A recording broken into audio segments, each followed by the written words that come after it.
why does ADA compliance for websites take so long? On the whiteboard with me, I have an ADA website compliance timeline. And so the first step in this timeline is research and agreement. Actually, just researching the different providers and deciding who works best for you can take quite a long time, and in some cases, over a month. So research takes a while, and then you also have to agree to terms. And so we know for some larger organizations, they have standard language, contract language that they want to use and implement. And so that back and forth can take quite some time, or it can be very simple and straightforward where, for example, if you're a small business, you can you're the sole decision maker and you can make a decision fairly quickly. But I have 1 week to 1 month allotted to just these two things, research and coming to an agreement with a provider. And then the next step is an audit. And this usually takes between 2 and 5 weeks, two obviously on an accelerated timeline, but it's definitely possible. And then 5 weeks, and that's going to be more so if, it might be depending on the provider, but also if your website has a lot of pages in scope, if there are a number of accessibility issues, if your website has more dynamic elements on it, that's going to lead to a longer audit time. And just remember, with an audit, we're attempting to find all of the accessibility issues on a website.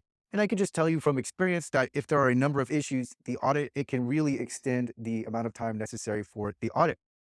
And then on the third step, I have remediation. And so here we have a really wide ranging timeline because with remediation, we're taking the audit report and we're going to work through the audit report and attempt to resolve all of the issues that were found in the audit. So remediation really depends on what the audit findings are. So if we're really quick and we have perhaps someone that did the audit, that conducted the audit, they're also working on remediation. This could be as fast as 2 weeks. But on the other side, we might see this extend to 5 months and beyond. And after 5 months, I'm really starting to wonder, is the audit still fresh? Because of course, we know that websites aren't static. Marketing teams need to upload content. They might be trying to change the web design. There could be any number of updates and edits made to the website. So then we're concerned with, are we working with the same issues? Have new issues been introduced? But that's really beside the point. The key here is that the remediation time range can vary greatly and it can go on and on for several months. So to help with this, we can choose a service provider that offers both an audit and remediation. And this is a significant help in accelerating the timeline and not only just the timeline, but making sure we get things done right, get things done faster and correctly, because this enables the same people who are finding the issues to fix the issues. So that makes the process seamless. And whereas when we have a separate person auditing, we have a separate audit team, and then we have another team that's performing remediation or conducting remediation, then we have a disjointed process. And so the remediation team, they may not even be familiar with accessibility. And so this can be the case if you are working in-house and your digital team's not familiar with accessibility. They can be trying to learn as they're remediating. And as you might imagine, this can extend the process and make it take even longer. So with larger organizations, a lot of times they want to take remediation in-house because they don't want anybody external touching their code, which is understandable, but that is going to make this take longer. And then we have the setting up of a project. Then we have other projects that are competing for time and resources.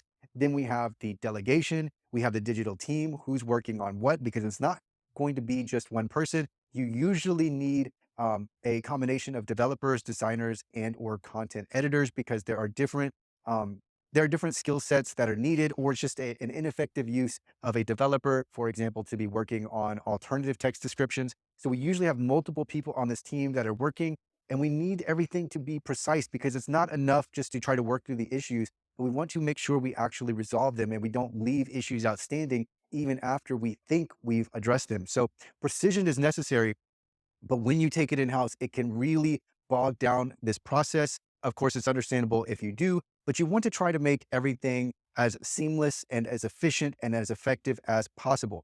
And so when I have also on the whiteboard here in the center, service provider. So if you have a service provider that is performing remediation, then they're going to remediate the code, and at your option, usually you can have them remediate the content. So when I say content, what do I mean?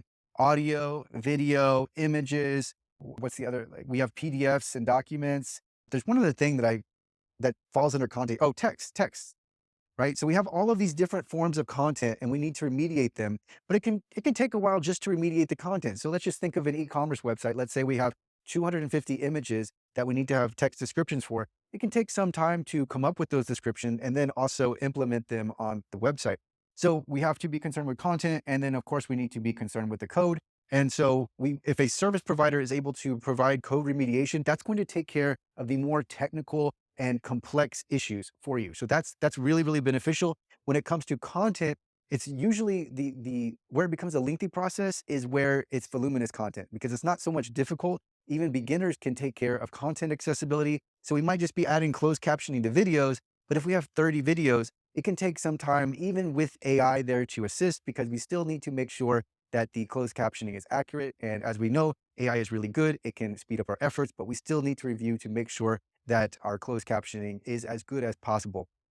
So this is why it can take so long. So the timeline can extend out for several months. And then once we get too far along on the timeline, then we probably need to start over, even if we've made significant progress. Because when many people start working towards making their website ADA compliant, it's usually to prevent litigation for a second time, or possibly just preempt it altogether and not have to deal with it, which is great. But once we get to a point where we're several months out, then there can be issues that remain outstanding because of just so many different things going on. Things can get left behind. We might forget something, and then we need to have a re-audit. And so we really just need to try to get everything done as soon as possible. The quicker you can get this done, as long as you are working effectively, as long as you are working with a good provider who knows what they're doing, the quicker you can get this done, the better. So you really don't want it to extend out into those later months. Of course, it's certainly understandable if this takes multiple months, because this stuff just takes time. This is a time intensive process. And that is why it can be several thousands of dollars for these different services. Now, at accessible.org, I do offer the ADA compliance program. And so that is going to come with an audit. It's also going to come with code remediation. So you'll have an audit and remediation. The remediation will be for the more technically advanced side of accessibility. So that's where your code is going to be remediated. The content can be remediated at your option. So of course, it's going to be an additional charge just because content needs to be accounted for, and this is going to take additional time and skill sets, but that can be included as well. So the ADA compliance program is there. If you would like to go this route, this is what can help you speed this along and then avoid the disjointed process where it's you taking on remediation in-house or you hiring a third-party provider.